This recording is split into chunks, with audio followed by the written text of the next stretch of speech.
Mr. Shelf once told me, Jim, if you had enough reasons, you could do the most incredible things. That statement stuck with me. Reasons, he explained, can completely transform your life.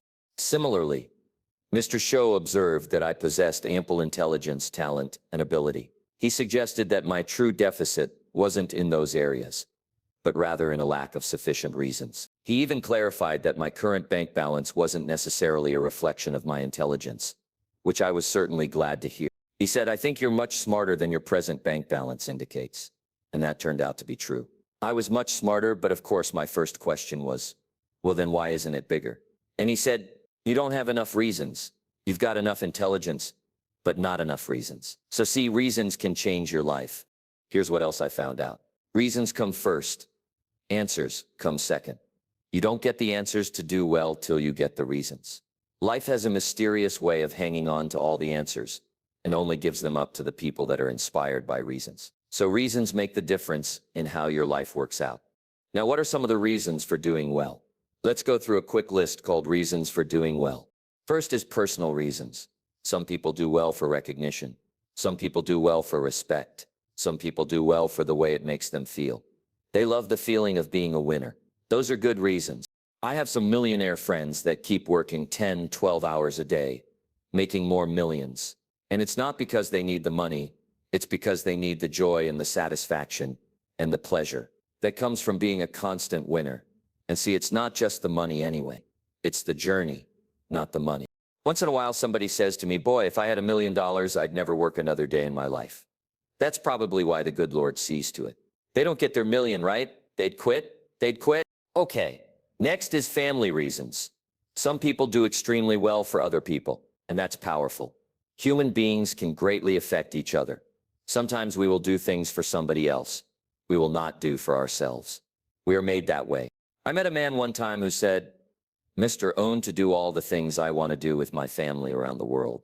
He said, I got to have at least $250,000 a year. I thought, incredible. Could a guy's family affect him that much? And the answer is, of course, how fortunate are the people that find themselves greatly affected by somebody for personal achievement, and we are affected. The writer of a recent song said, if not for you, the winter would hold no spring. Couldn't hear a robin sing. I just wouldn't have a clue, if not for you, so we can be affected. That might be one of the most stimulating reasons to do well, finding somebody. When Andrew Carnegie died, the wee little Scotsman that built a big steel industry, when he died, they opened up his desk, and in one of the desk drawers, they found a slip of paper. On that piece of paper, Mr. Carnegie had written his goal for his life, and he wrote it when he was in his 20s. And on that piece of paper, it said, I am going to spend the first half of my life accumulating money. I'm going to spend the last half of my life giving it all away. What a goal. He got so inspired by that goal that the first half of his life, he accumulated $450 million, and the last half of his life, he gave it all away.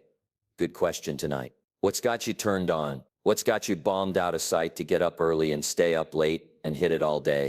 Next question. What's got you turned off? When I found the answers to those two questions, my life exploded into change. I finally found out what had me turned off, and I got that cured. And then I got me a long enough list of reasons to turn me on. And once the lights went on for me, age 25, they've never gone out. I've fallen out of the sky a few times, but I've never lost that drive to make something unique out of my life. See, reasons altered my whole life. Now there's another list of reasons called nitty-gritty, hard little reasons. Sometimes those little reasons are the most powerful reasons that can change your life. Sometimes it doesn't take much. I now carry several $100s in my money clip. It is only a few $100s, but it was one of those reasons turned my life around. Just before I met Mr. Show, I heard a knock at the door. I go to the door, and there's a little girl standing there about this tall selling Girl Scout cookies. And she gave me one of the finest sales presentations I've ever heard. Special deal, several flavors. This whole package of stuff, $2. And with a big smile. She very politely asked me to buy, and I wanted to. Big problem. I am broke. I don't have 2 dogs. Oh, and to this day, I can remember the pain and the embarrassment. I'm a father. I'm a husband. I've been to college. I'm working. I'm 20. I don't have $2. And I didn't want to tell her that for some reason. So I did what I thought was next best. I lied to it. I said, hey, look, I've already bought lots of Girl Scout cookies. I've still got plenty stacked in the house. Which was not true, but it seemed to get me off the hook for the moment. She said, well, gosh, that's wonderful. Thank you very much, and she went away. When she left, I closed the door, and that was the day I said to myself, I don't want to live like this anymore. I've had it with lying, and I've had it with being Brooke. I am never going to let this happen to me ever again. I promised that day I would work as hard as possible and would always carry plenty. It took me a little while, but now I do. It was one of those reasons, and I guess I carry plenty for 2 reasons. One is the way it makes me feel, but also in case I bump into another Girl Scout selling cookies. Right? I'm ready.